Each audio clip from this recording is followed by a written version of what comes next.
Na Rádio Bandeirantes, eleições 2022. São 9h09. Vamos dar sequência à série de entrevistas com os candidatos ao governo do estado de São Paulo. Para isso está conosco aqui no Jornal Gente da Rádio Bandeirantes o nosso colega Marco Antônio Sabino, que tem participado dessas entrevistas comigo, com a Thaís e com a Sônia. Sabino, bom dia para você. Bom dia a todos. Estamos recebendo hoje o candidato Elvis César, que é o candidato do PDT. Advogado, nascido em Carapicuíba, tem 45 anos, foi prefeito 2 vezes de Santana de Parnaíba, ou do Parnaíba? De Parnaíba. De Parnaíba, tá vendo? Se mate ia me pegar aqui, eu sabia que era de Parnaíba. E foi vereador também por 2 mandatos. Eu queria saber qual é o seu principal ponto a ser apresentado para o eleitor de São Paulo. Qual é a prioridade? O senhor eleito governador de São Paulo, chegou lá no Palácio dos Bandeirantes.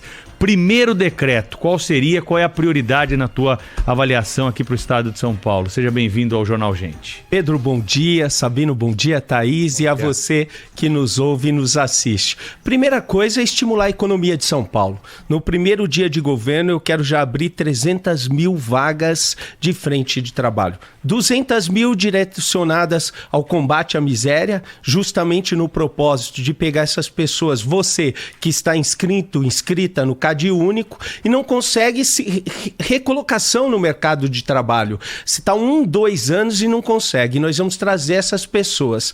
O outro processo é a oportunidade, o programa Primeiro Emprego para a Juventude, que é lançar mão de 100 mil bolsas de estágios para justamente a garotada, os jovens do ensino médio da periferia de São Paulo poderem ingressar no mercado de trabalho, poderem ter experiência no mercado, ganhar uma bolsa, custear seus estudos e ajudar um pouco em casa. E a outra alternativa é estímulo total à economia, que é fazer do Banco do Povo e o Desenvolve SP, as instituições financeiras do estado de São Paulo, serem as maiores geradoras de crédito, de restituição, de recuperação das empresas, dos empreendedores que quebraram nesse período pós-pandemia. Candidato, o senhor tem a sua vida política, como o Pedro contou já para o ouvinte da Rádio Bandeirantes, ligada a Santana de Parnaíba, não é? Uhum. O senhor foi prefeito 2 vezes, também foi vereador na cidade. Eu queria ouvir do senhor, qual o senhor acha que foi a sua realização em Santana de Parnaíba e na gestão pública, desafios, às vezes até aquelas vontades de realização que o gestor tem e não consegue levar para frente, por, às vezes, deficiência da máquina, por questões jurídicas. O que o senhor sentiu lidando diretamente com a administração pública? Olha, Thaís, eu até defendo que para ser governador a pessoa precisa ter passado pelo cargo de prefeito. Que nada é mais complexo do que ser prefeito. E os problemas do estado de São Paulo estão nas cidades. Isso é fundamental todos perceberem isso. Então, ao longo da minha carreira como gestor, eu peguei uma cidade falida, deficitária em todos os aspectos e a levei a ser referência em gestão pública para o Brasil. Nos últimos 6 anos, Santana de Parnaíba e eu como gestor ganhamos os prêmios, os principais prêmios de gestão do Brasil. É logo que é um processo de profissionalização do sistema, onde eu criei um método de governo chamado Governo 360, que busca criar o hábito da produtividade, a profissionalização de todos os atos para entregar resultado. E isso foi o grande impacto. E por isso que eu entendo que o estado de São Paulo precisa priorizar quem são, não a atividade de meio, mas a atividade fim, socorrer as cidades, fazer políticas públicas, nortear, balizar, colocar metas para que a gente possa melhorar verdadeiramente os serviços para a população. Candidato, bom dia para o senhor. Eu tenho feito sempre, nessa primeira rodada de perguntas, a mesma pergunta para todos que têm participado aqui do Jornal Gente, que é a questão da Cracolândia. Né? Foi uma pergunta que abriu o debate da Band e que a gente entende que não foi esclarecida como deveria por todos os candidatos. Para ser bem objetivo, o senhor apoia a internação compulsória ou a internação involuntária ou não, por favor? Eu não apoio a internação compulsória num primeiro momento. No debate, nós tivemos apenas 1 minuto para falar de um tema tão importante, fazer a nossa apresentação. Eu tenho um projeto pronto e eficaz da Cracolândia, porque várias das políticas públicas que eu proponho eu já fiz e deram certo. Então eu já fiz um laboratório disso. O que a Cracolândia precisa? Precisa eficácia e constância nas políticas públicas. A Prefeitura Municipal e, sobretudo, o Estado de São Paulo tem falhado nas suas obrigações, de forma que nós temos só aumentado a Cracolândia. E qual é a minha proposta? A minha proposta é uma postulação de assistência social eficaz e contínua, para que ninguém fique morrendo nas ruas de fome, fique desamparado. Agora você passa lá, todo mundo tá com cobertorzinho. Todos estão. Sabe por quê? Porque é véspera da eleição. Isso me deixa indignado. Ontem eu estive na Cracolândia. Há 3 meses atrás não tinha nada. Mas graças a Deus que levaram lá, pelo menos na véspera da eleição. O que nós precisamos? Um projeto de assistência social com comida, abrigo, condição. Segundo ponto é o plano de saúde da pessoa em situação de rua. Não é o plano de saúde que esse que nós temos, não. É ambulatórios móveis que vacinem e mediquem essas pessoas e façam o cadastramento. E aí sim, abrir um chamamento público para todas as vagas ociosas de clínicas de tratamento de dependentes químicos, para que a gente possa, com o elo da confiança, levar essas pessoas para o tratamento. Levá-las cada vez mais para o tratamento. Um terceiro aspecto, a requalificação profissional e a reinserção, ou numa frente de trabalho ou numa empresa. E essa empresa, hoje está difícil empregos, ela precisa ter um bônus. E esse bônus eu proponho que seja por meio do pedágio.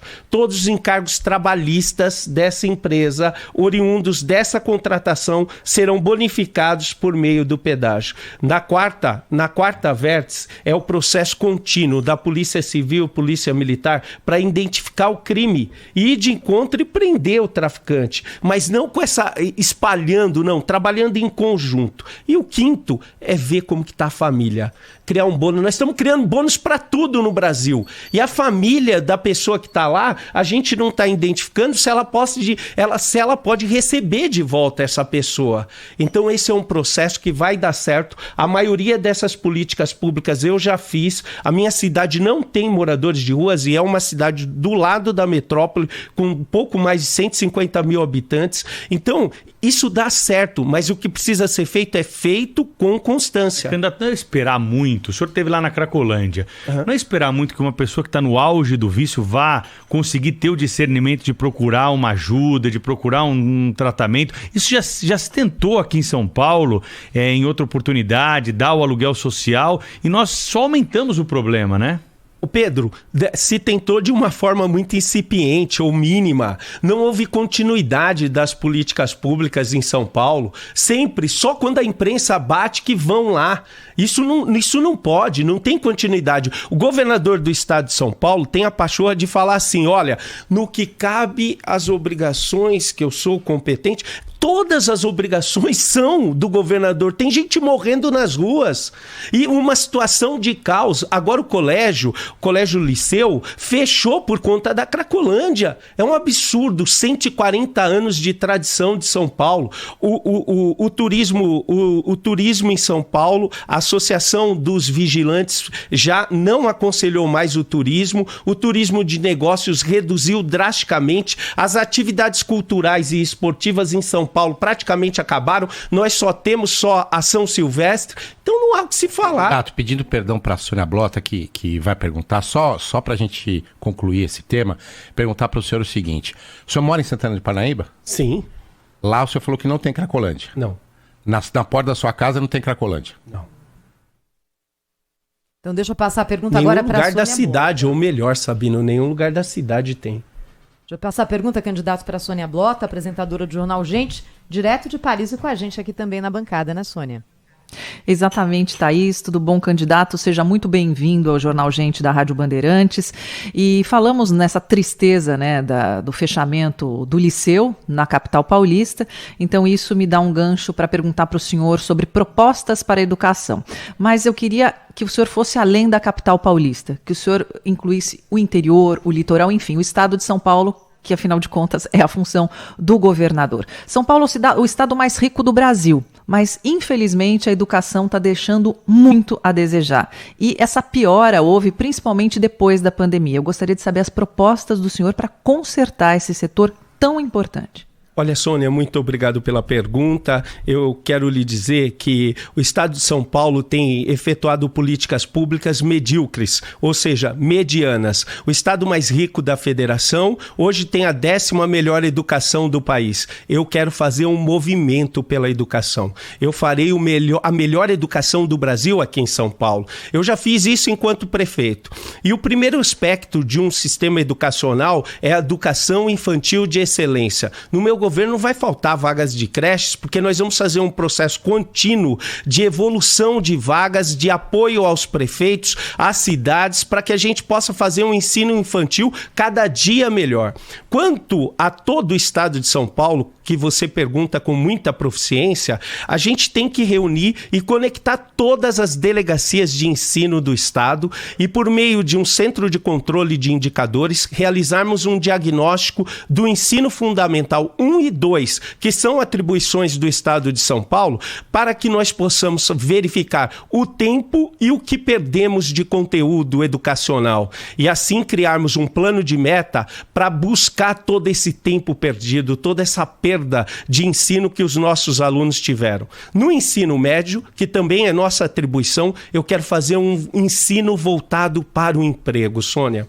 Sônia, nós estamos perdendo a chance aqui em São Paulo. São 300 mil vagas abertas de programadores e nós não conseguimos preenchê-las. E com cursos de conhecimento específico, ou seja, de 200 a 40 horas, a gente forma programadores trainees na linguagem de Python, nós formamos sociais mídias, nós formamos web designers, nós formamos programadores de games que vão preencher esse mercado e terão dois requisitos que são essenciais, sobretudo para a periferia, para aquele que mais precisa, que é esperança e oportunidade. E no ensino superior, Sônia, se me permite, eu quero democratizar o acesso ao bom ensino superior de forma gratuita. Nós temos a Universidade Virtual do Estado de São Paulo, a Univesp, onde eu, como prefeito, fui o primeiro a celebrar convênio com ela e criar o Polo Santana de Parnaíba. O que ocorre? Hoje nós só temos 50 mil estudantes nessa universidade. A gente tem condição de colocar 500 mil de estudantes nela. Primeiro lugar, alterando o mindset desses alunos e proporcionando que eles tenham acesso aos cursos da USP, Unicamp e Unesp por meio virtual pelo EAD em todo o estado de São Paulo. E o outro ponto, que é a pedra angular, é assentar na mesa em negociação. No meu governo, o professor não vai ser contrário ao governo. Nós vamos fazer um pertencimento, uma mesa de diálogo constante para valorização e para que o professor possa participar do processo de melhora do estado de São Paulo. O senhor é contrário a acordos com entidades privadas para melhorar o ensino em São Paulo? O senhor é a favor apenas do investimento dos cofres do Estado? Porque o que se tem hoje é que não se dá para dar aumento para todos os professores, não dá para ampliar a rede por conta da questão orçamentária. Essa parceria com a iniciativa privada, como acontece, por exemplo, na saúde, no esquema das OS, não é um caminho para melhorar a educação? Certamente, é um caminho louvável para melhorar a educação, desde que sejam ONGs que tenham selos de eficiência e probidade, mas também a gente não sabe qual é o diagnóstico preciso do Estado de São Paulo, até porque o site do Estado é uma verdadeira caixa preta. O que a gente precisa fazer? Nós precisamos fazer justamente, aliás, ganhei o prêmio de transparência Band Cidades Excelentes, no meu último ano de gestão aqui na Band. Isso aqui é um prêmio que eu carrego com muito louvor na minha carreira. O que ocorre?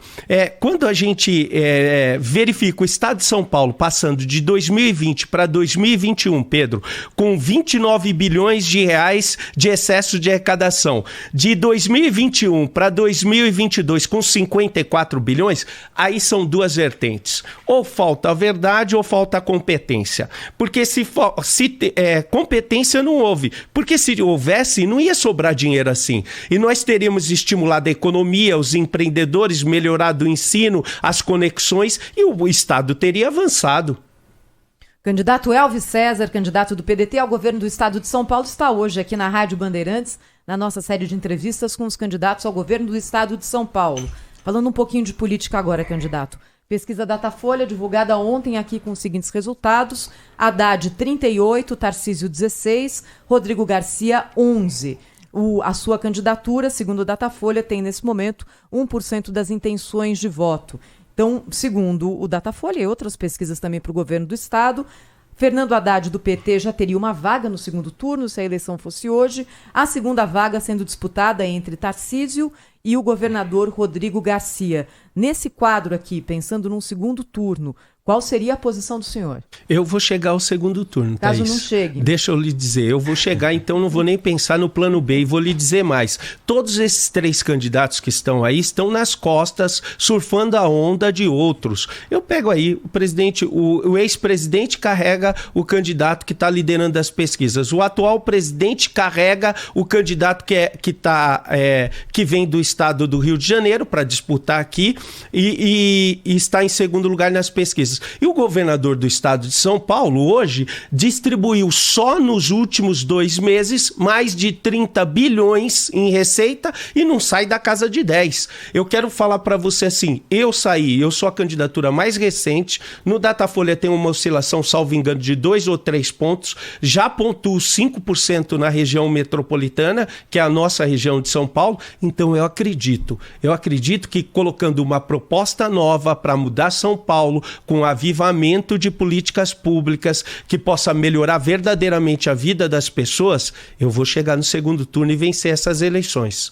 Eu vou ficar no campo da política como a Thaís e perguntar para o senhor o seguinte: o senhor era do PSDB, foi prefeito pelo PSDB, deixou o partido, segundo informações deixou o partido magoado, inclusive, com algumas posturas do partido, queria que o senhor esclarecesse isso, por favor, e está no PDT de Ciro Gomes. Eu não consigo ver um outro nome de visibilidade nacional hoje no PDT do que Ciro Gomes. Qual será o seu próximo passo? Como é recuperar o PDT?